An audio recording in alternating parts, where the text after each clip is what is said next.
مرحبا أصدقائي متابعين طبق معرشة حب. اليوم حنعيش الحب على أصوله لأنه حنعمل طبق جديد بالفراولة على شكل قلب حرفيا. واللي بده يقول أنا ما بعرف أعمل حلو ولا صعب الحلو حقول له ما تخاف أبدا، لأنه طبقنا كتير بسيط، هو بس حنطبق طبقات بطريقة بروفيشنال. هلأ أول شي عنا طبقة البسكويت حنطحنها.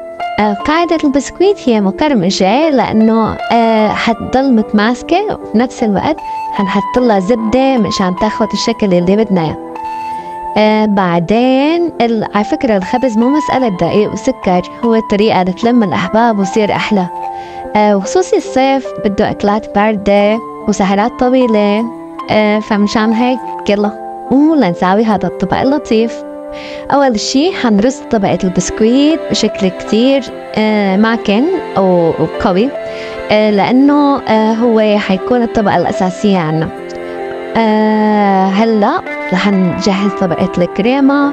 عندي كيسين كريمة أو مسحوق الكريمة، هو في بقلبه سكر بودر، وشان هيك أنا ما حاستخدم سكر بودر، حاستخدم كاسة كوب ماء بارد جدا وأخلطهم.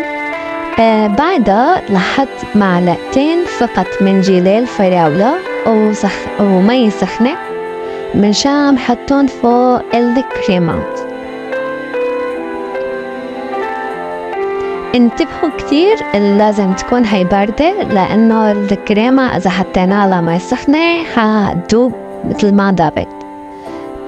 هلأ بقى خفقنا الكريمة مع السكر والفانيليا أو مع المسحوق البودر والفانيلا والجيلي، وحنفردها فوق البسكويت.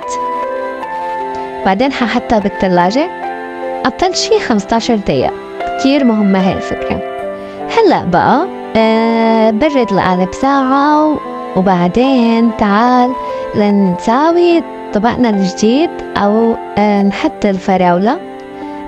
قطعتلكن إياها بطريقة تكون قلب مناسبة لشكل القالب. الخطوة واضحة أتوقع، يعني شكل قلب نظامي صراحة. هي الأشكال قدامنا.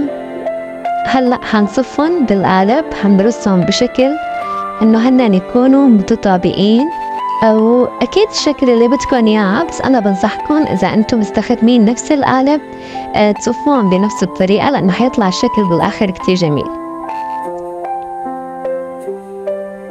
لا تنسوا تتابعوني لوصفات جديدة والحب كتير. طبقنا معرشة حب. هلأ حأعمل طبقة الجيلي. عندي باكت من مسحوق الجيلي. بعدين ححطه بمي سخنة كتير كتير. هذا سر ما متوقع الكل بيقولوا. إذا بدك إياها تصير بسرعة حطيها بمي سخنة كتير كتير، بعدين حطي كاسة مي باردة.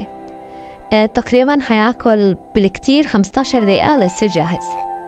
هلا حصبه بالمعلقة، لأنه ما بدي صبه بطريقة قاسية ويطلع عندي الكريمة، فحصبه بالمعلقة شوي شوي مشان ياخد مكانه. طبقي جاهز. حنبعته على الفريزر. هلأ طلعته.